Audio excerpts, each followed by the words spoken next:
गंगा नदी के किनारे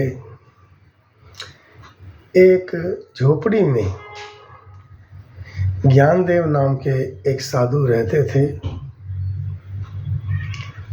वो सुबह ब्रह्म मुहूर्त में ही 4 बजे उठकर गंगा में स्नान करते, उसके बाद भगवान का ध्यान करते, फिर भिक्षा के लिए निकल पड़ते। ज्ञानदेव जी घूम घूम कर दूर दूर जगहों पे जाकर प्रवचन करते, सत्संग करते। उनके मन में ख्याल आता कि काश मेरा भी अगर कोई आश्रम होता, मैं वहाँ पर बैठकर प्रवचन करता, जैसे और संतों के बड़े बड़े आश्रम बने हुए हैं, इसी प्रकार मेरा भी कोई बड़ा आश्रम होता। ये ख्याल उसके दिमाग में कई बार आता। एक बार ज्ञानदेव जी ने सोचा, चलो किसी दूसरे देश में चलकर प्रवचन किया जाए। और ज्ञानदेव जी चल दिए। कई दिनों के बाद जब वो दूसरे देश में पहुंचे तो वहाँ जाकर के उन्होंने देखा कि वहाँ पे एक बहुत बड़ा महल है जो वहाँ के राजा का था।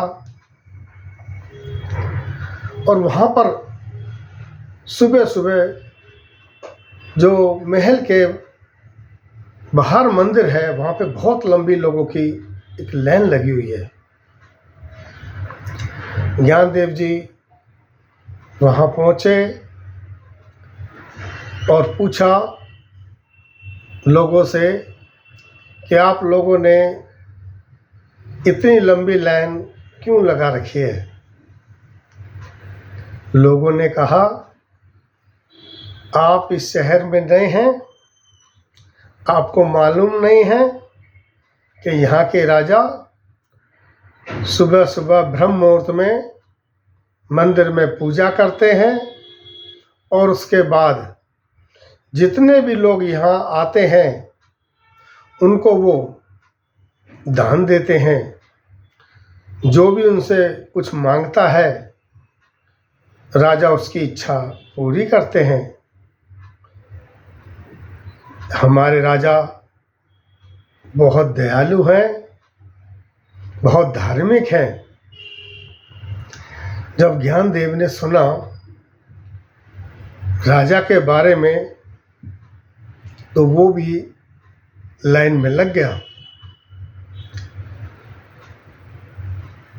जब ज्ञानदेव का नंबर आया तो राजा ने उनसे पूछा, बोलो साधु महाराज, आपको क्या चाहिए। ज्ञानदेव जी बोले कि मैं आपके राज्य में एक आश्रम बनाना चाहता हूँ। राजा बोले, ये तो बहुत अच्छी बात है, तो बताइए आपको कितनी भूमि चाहिए, मैं आपको दे देता हूँ। अब ज्ञानदेव जी ने सोचा कि मैं कितनी भूमि मांगूं। मेरा तो दिल करता है मैं बहुत बड़ा आश्रम बनाऊं। ज्ञानदेव काफी देर तक चुप रहा। तो राजा बोले कि ठीक है साधु महाराज, मंदिर के पीछे जो ये वन है, जो ये जंगल है, इसके साथ में जो भी भूमि आपको चाहिए, अगर आपको वन वाली भूमि चाहिए तो आप वन वाली ले सकते हैं, और अगर आपको प्लेन भूमि चाहिए तो मंदिर के सामने वाली लाइन में जो भूमि है, यहाँ से जो कि 2 किलोमीटर दूर है, वहाँ से आप जितना भी चलकर जाएंगे और अगली सुबह ब्रह्म मुहूर्त में सुबह 5 बजे तक वापस मेरे पास आ जाएंगे, तो जितना भूमि पे आप चलेंगे वो भूमि हम आपको दे देंगे। ज्ञानदेव ने जब राजा की ये बात सुनी तो बहुत प्रसन्न हुए। उन्होंने सोचा मुझे तो मुंह मांगा वरदान मिल गया, मैं तो ऐसा ही चाहता था। अब ज्ञानदेव जी ने मंदिर के सामने 2 किलोमीटर दूर जाकर जो प्लेन जगह थी वहाँ पे तेज तेज चलना शुरू कर दिया। फिर उनके दिमाग में ये ख्याल आया कि अगर मैं धीरे धीरे चलूँगा या तेज तेज चलूँगा, अगर इसके बजाय अगर मैं